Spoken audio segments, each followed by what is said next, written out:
For more on this, let's go to Madison and talk to Kevin Barrett, editor of Veterans Today. Welcome, sir. Mr. Barrett, just how practical would a military attack on Iran be, and what would be the consequences for both the U.S. and the region?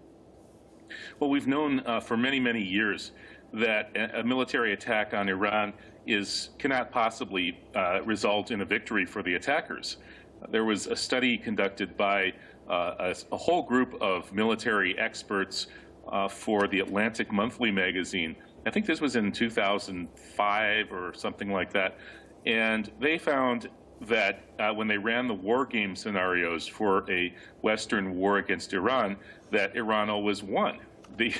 So the Atlantic Monthly is a neoconservative publication. They are drooling to attack Iran. They would love to attack Iran, but when they went and hired the people that they thought could show that it could be done, they learned that it can't be done.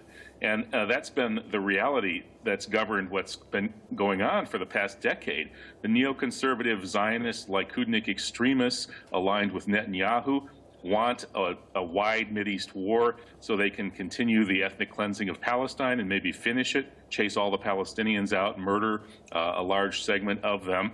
They don't really care whether the war is quote-unquote successful. They just want to ethnically cleanse Palestine under the fog of war.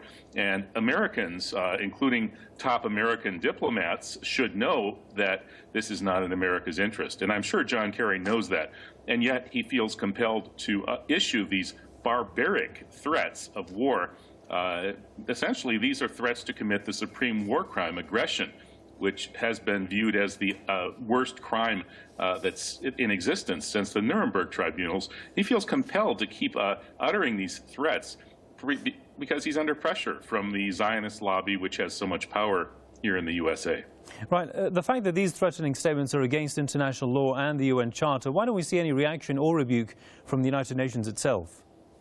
That's a very good question.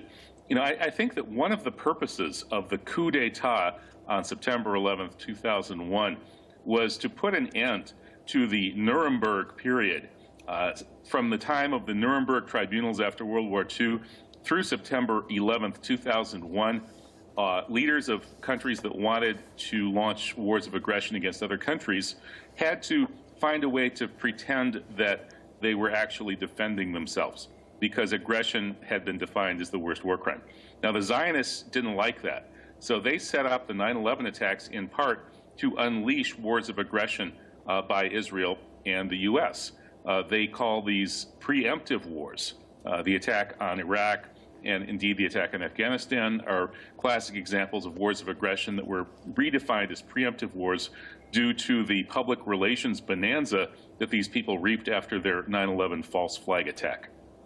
All right, we'll leave it there for the time being. Many thanks, as always, to Kevin Barrett, editor of Veterans Today from Madison.